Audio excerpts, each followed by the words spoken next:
Hi guys, this is Archie. Good morning, good afternoon, and good evening po sa inyong lahat. I know na it's a very busy day, but yeah, give it a time to watch this. Tapusin mo po itong video na ito because in the end of this training and the end of this video, I know for sure marami ka pang matututunan, hindi lang po syempre sa life mo, but of course here in our business. Alright, so ayan.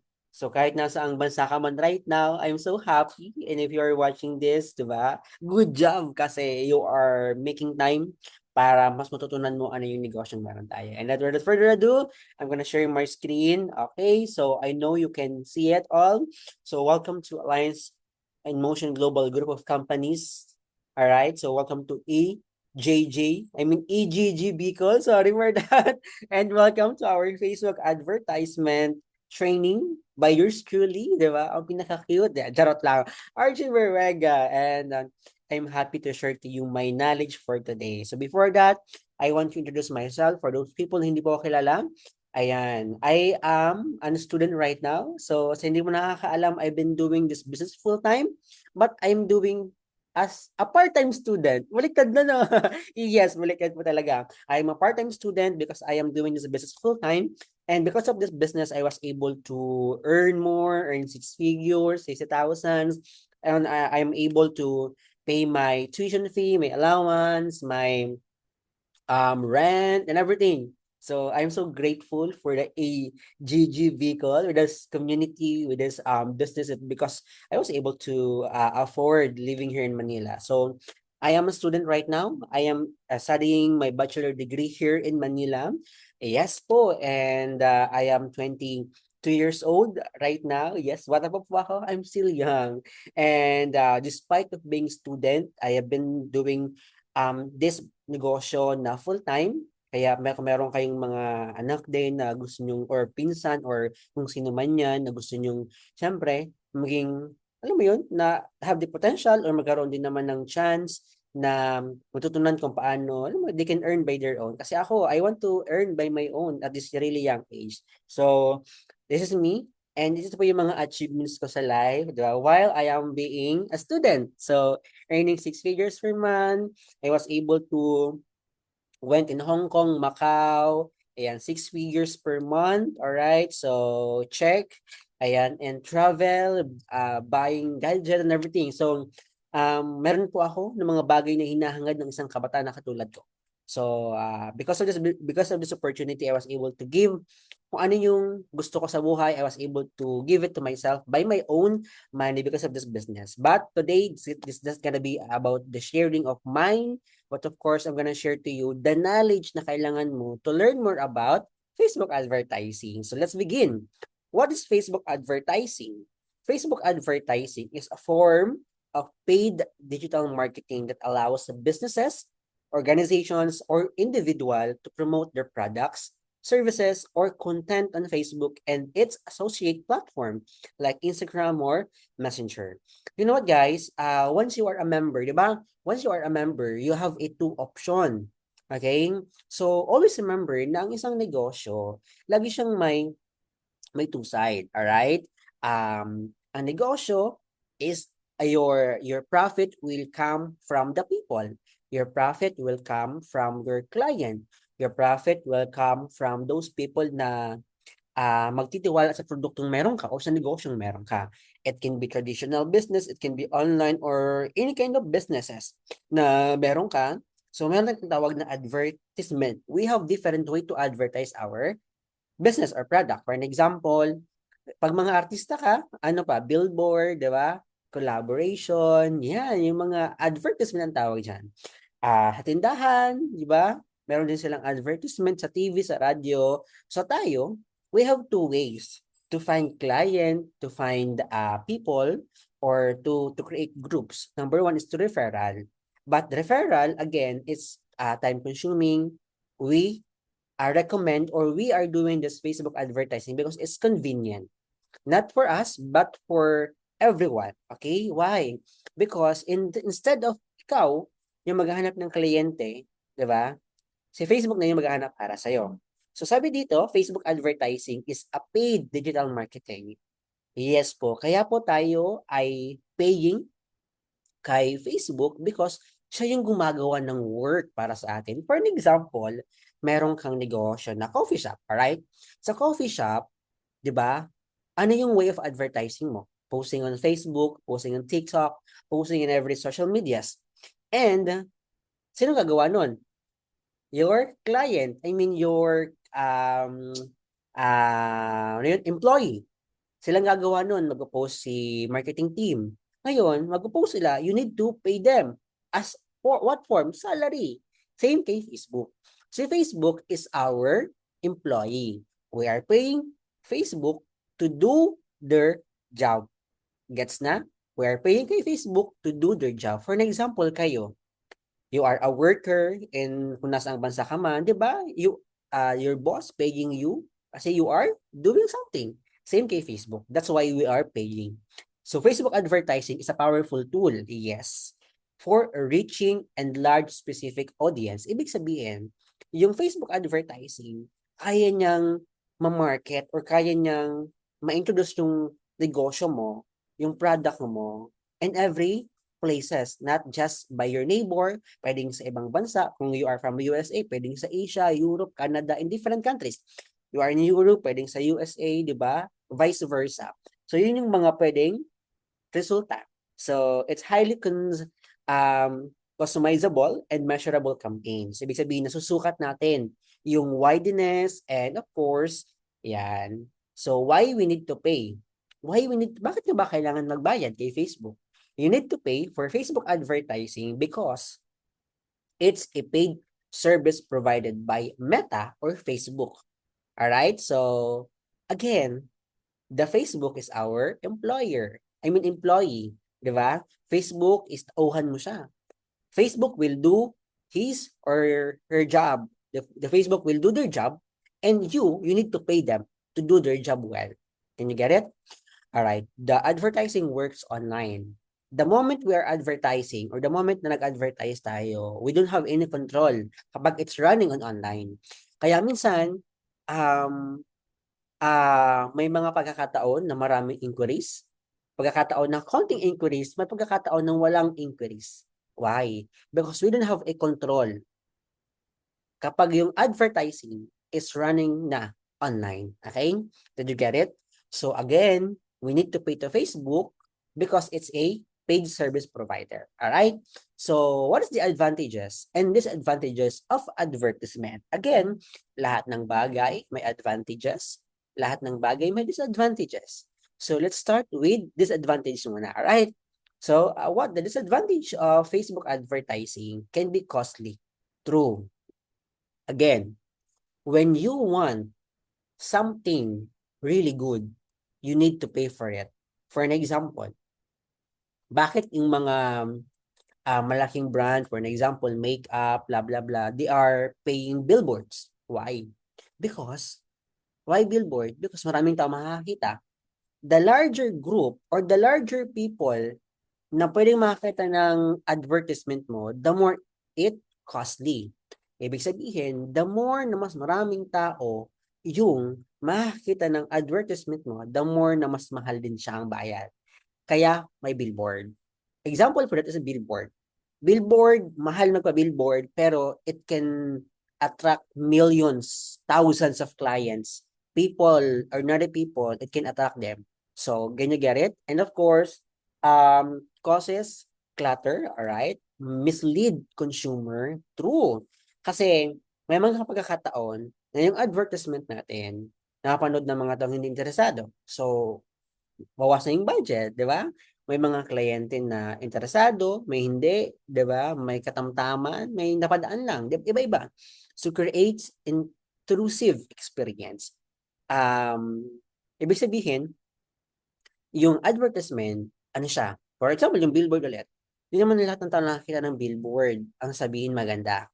Diba? They will, iba-iba, may mga negative, may mga positive, may mga neutral. Same sa advertisement. Ay, maganda to. Ay, pangit to. Ay, ano ba to? Blah, blah, blah. Ganyan-ganyan. So, yun yung mga disadvantages. And what is the advantages of advertisement? Number one, it increases your sales. True, because if you have advertisement, you will have client. Your client will leads to sales or will lead to profit? Build brand awareness. Yes. Why? Because when you have the business, you are advertising your business, you are pinapalaganap mo sa ibang tao yung negosyo na meron ka. Target specific audience. True. Because ang advertisement natin is um, customizable. Okay? Ibig sabihin, we can customize your Facebook advertising. We can target what age range. It can be 22 to 50. It can be 18 to 60. It can be 50 to 60. It can be 30 to 60. It depends upon sa kagustuhan ni client, kagustuhan ni member. At the same time, we can also check kung saan lang papalabasin yung advertisement. Ganun katalino yung Facebook. Ganun katalino yung ano natin, yung technology. For an example, we have target countries like USA, Canada, Europe. Lahat ng advertisement mo, it can be videos, it can be posters, it can be product itself, dun sa lalabas sa mga bansa na lang, sa mga tatlong bansa na yon.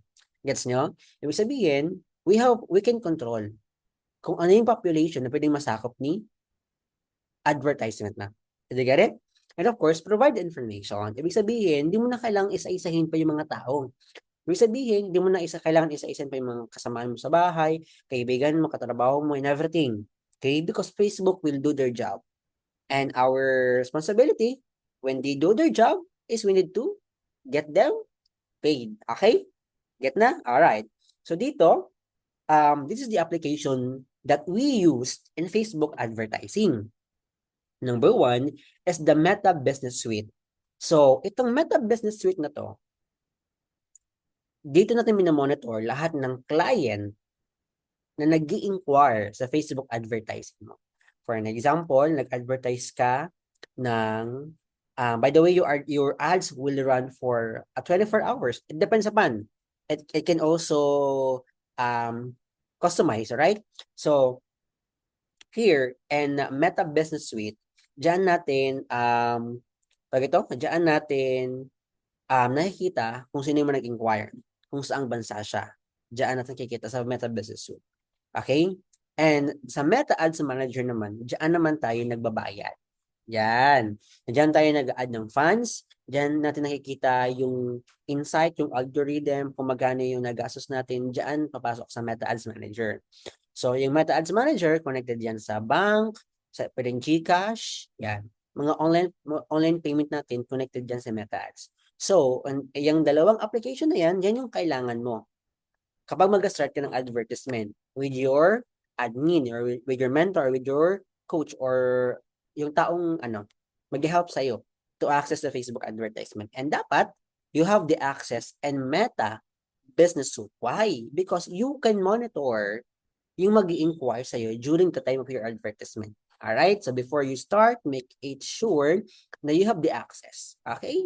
So yan po yung mga application na we are using in Facebook advertisement. So here, how to do, alright? Or how Facebook advertising really works. Okay? How Facebook advertising works. The first step or the first that you need to consider is choose your desired country. Ano ba yung gusto mo? Gusto mo ba sa Asia? Gusto mo ba sa Europe? You want USA? You want Canada? You want Africa? Di ba? What part of 7 continents of the world? Ano gusto mag-advertise? Di ba? Choose. Mamili ka. Okay? Your admin can suggest you saan yung mas maganda. Okay? But, the catch there, the more civilized yung country or the more na mas rich yung isang country, the more na mas mahal yung binabayad or mas mahal yung budget natin. For an example, USA, Canada, Europe, Japan, Singapore, and mga first world countries, we are having a budget for minimum 1,000 pesos. It will run for 24 hours. Gets? So, second, allot a budget for your advertisement. For an example, nakapili ka na USA, Canada, Europe. For example, that 3 countries.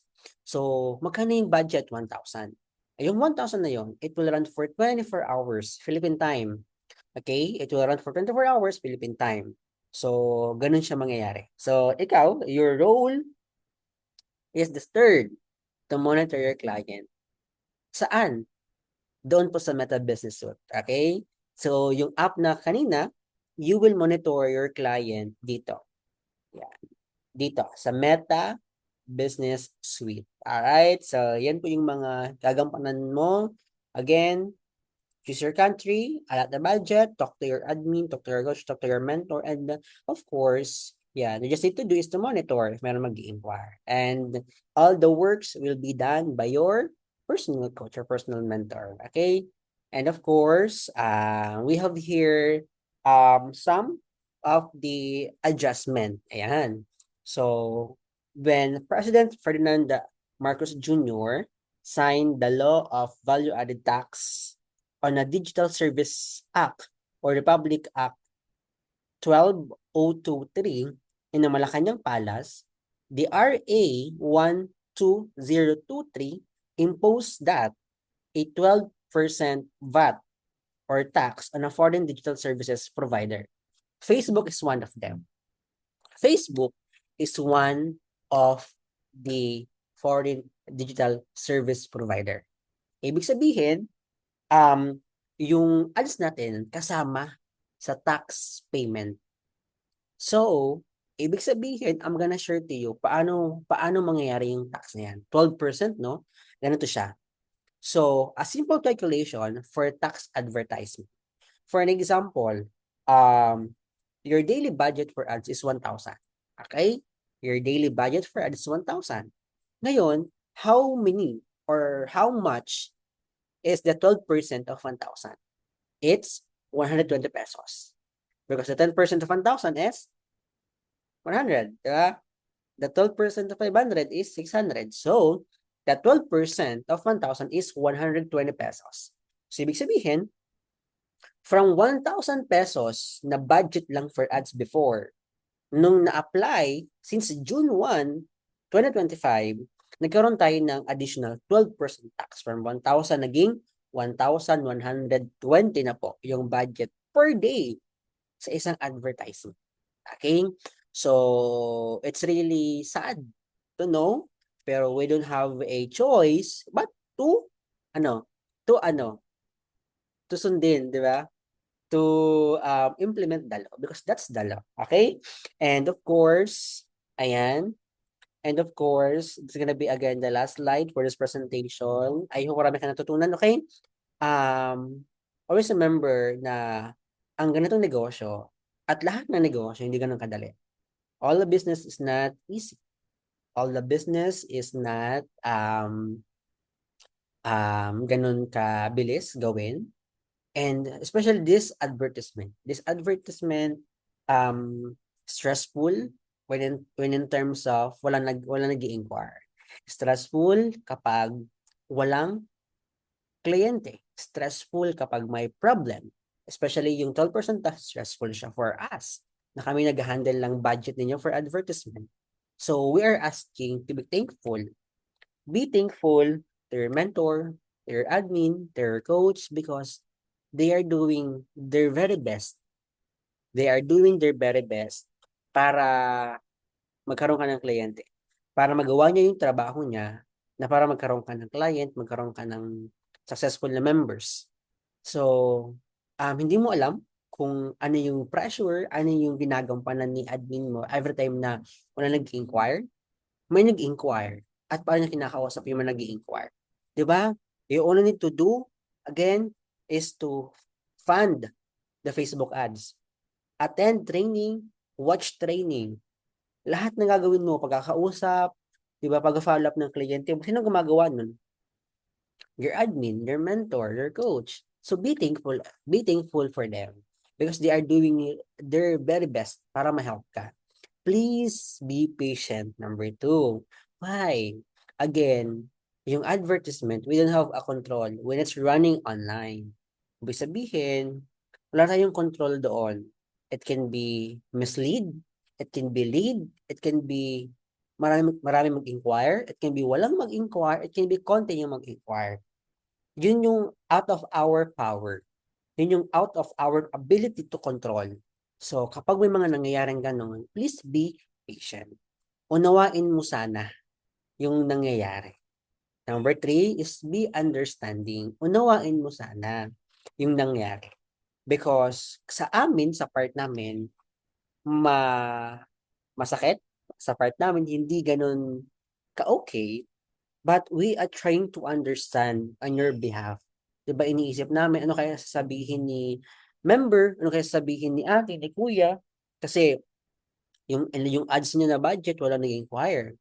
So you need to be understanding because we understand it so much, 'di ba? And of course, just ask number 4. If may mga bagay na hindi mo maintindihan, may mga bagay na hindi mo alam paano mo susolusyunan, just ask your mentor, ask your coach, ask your admin, ano bang nangyari? Paano nangyari? Bakit nagaganon? 'Di ba?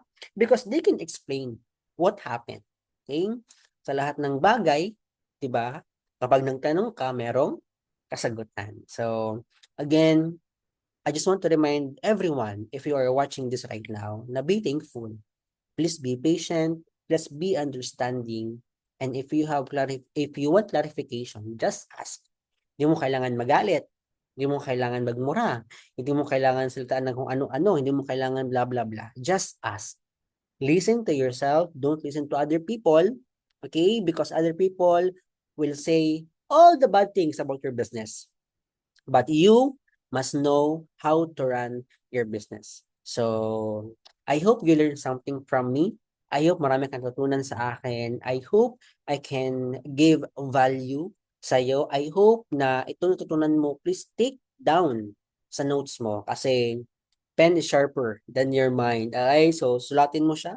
And again, thank you so much for watching this presentation. My name is Archie Berrega, and I'm happy to give you this kind of training. And I hope you learn something. All right, so I'm praying to more blessing to everyone. God bless you. Bye bye.